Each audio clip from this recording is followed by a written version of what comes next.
Big Pink. What's up, everybody? It's Jube from Section 122 on ArgosEndzone.com, getting you ready for Week 17 action as the Scullers are hosting the Winnipeg Blue Bombers here on Friday Night Football. Does anybody else miss the theme song, singing theme song? No? Nobody? Just, alright, anyways, moving on. Argos coming off some brutal home losses here in the last couple of weeks. The embarrassment against Saskatchewan and then giving it up against Montreal. It's the consistency with the Argos seems to be the consistency of giving up big plays.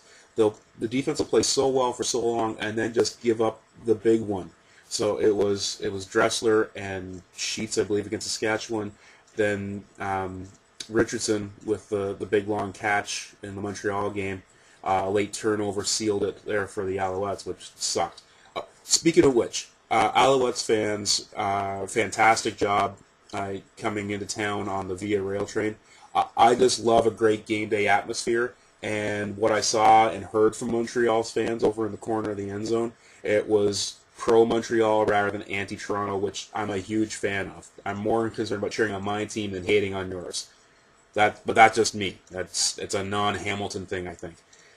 Anyways, they really added to the atmosphere. Hopefully there'll be some Bomber fans to this week. Speaking of Bomber fans, Section 122-23 in our end zone, we'll be losing one of our fans for this game, as Sarah, being from Winnipeg, will always cheer for the Bombers when they're in town. So there's a little bit of ascension in the ranks for this week. Don't worry, it's just 1 week. Love Sarah, but I hope she goes home disappointed tonight. So, speaking of the Argos, they've got reports are that Ricky Ray and Chad Kacker will both be back into the Argos offensive backfield this week. Hopefully that will turn some things around. Jarius Jackson didn't move the ball horribly against Montreal, but we still had double-digit punts from the returning Noel Prefontaine. Amazing. It's still not the same without him place kicking and hearing the double zeros in the section next to us start chanting, "No, no." Love that. Again, fan interaction. I love it. But he was back, played very well. There was the one bobbled snap that he was able to handle effectively. One late hit on him that didn't get called that was bothering the heck out of me for the rest of the game. Regardless, I'm not a zebra. I'm not going to pretend I understand how tough their job is. But again, looking to see some big things out of the backfield. Hopefully Ray's got his timing back. There's reports that he didn't take all the first team snaps though in practice, so he may be a hair rusty. So we may see a ground game come out of Kacker for a little bit here, trying to get things rolling. Speaking of a ground game, can't stand Winnipeg. I'm still angry about the whole Sears hit on Giles last year, and I'm not going to call it premeditated payback, and I don't think you can even up the playing field by taking out the other guy's quarterback. But there's a part of me that's wondering about Brandon Isaac's hit on Buck Pierce in Winnipeg a couple weeks ago as being kind of a payback thing. I would much rather have seen, well, in all honesty, I was really hoping Rob Murphy was going to come out of retirement just for that one game so they could have run some type of reverse sweep so he could have got a beeline on that wearing the zero over there for Winnipeg. But regardless, that's neither here nor there. Yeah, I'm hoping to see a big game from Kacker this week. And on the Winnipeg side of things, what's his head? Simpson, their running back. That guy runs with a lot of purpose. I like that a lot. He reminds me a lot of Corey Boyd's first year in Toronto. So the Argos have got to be aware of what he brings to the table. Speaking of bringing to the table, Buck Pierce is cleared to play as well. We could see Pierce back on the field. The guy is tough as nails. It's scary tough how that guy is. And he just keeps coming back. It's nuts. He's going to be an emotional lift for that sideline. Let's see if the Argos fans can make sure that we lift up the double blue sideline a little bit more. On the defensive side of things, geez, speaking of returns, Adriano Belli, the kissing bandit, is back. Been signed to the practice roster. It's crazy. I have no idea if he's going to be ready for today's game. I can't imagine him. I mean, he was an athlete, so even retired, I know he's working out, but I can't imagine he'd be up to game speed yet. If I was going to pick a date, I'm thinking the season finale against Hamilton, or maybe his first appearance. But we'll see.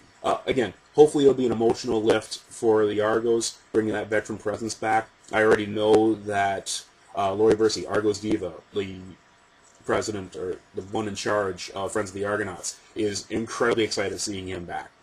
Speaking of which, great job on the 100 Years of Memories on the Jumbotron this past week. Really enjoyed it. I love the fan experience.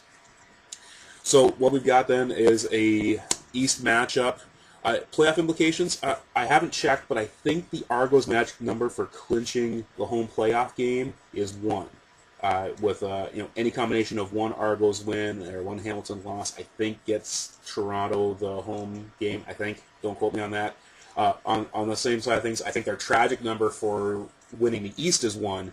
As if Montreal wins a single game or Toronto loses a single game, then Montreal wins the East. They've already clinched a playoff spot. The crossover, of course, is going to be a factor this year. There's no denying it. As Edmonton's playing well, Hamilton and Winnipeg are faltering.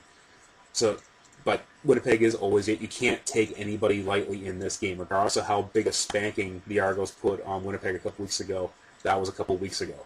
So you got to play every down, play every game, and here's hoping that the Argos are more focused this week. Again, just little mental errors. I'm not a coach. I'm just a fan that's getting a little cranky with some of the outcomes here. But I will never turn my back on the Toronto Argonauts. It's just what I do. So when I'm making my prediction tonight, I know I'm picking the Scullers again. The Boatmen are going to come out on top here. It's going to be a welcome back Hacker with a 150 plus total yards game. Speaking of yards, Chad Owens, fastest player in CFL history to acquire 10,000 all-purpose yards. The man is a monster. With Ricky Ray back, let's see if that kickstarts his approach on the offensive side of things. So my impact players then on offense, I'm going to say Kackert with I'm going to say 150 plus total yards. On the defensive side, I'm going to say Iroquois is going to make a huge impact, and I mean literally rather than figuratively. I see him putting a big lick on Simpson at some point in this game. Just throwing it out there. So when it comes to the score, I see a 27-12 win for the Toronto Argonauts. Don't hold me to it, and don't put money on it. Whatever you do, don't put money on what I'm saying. I'm just spouting gibberish from the end zone. So, speaking of the end zone, this is Jube coming from Section 122 on ArgosEndzone.com. Thanks for watching. Make sure you follow us on Twitter at ArgosEndzone. And when we ride the rail, we ride it hard.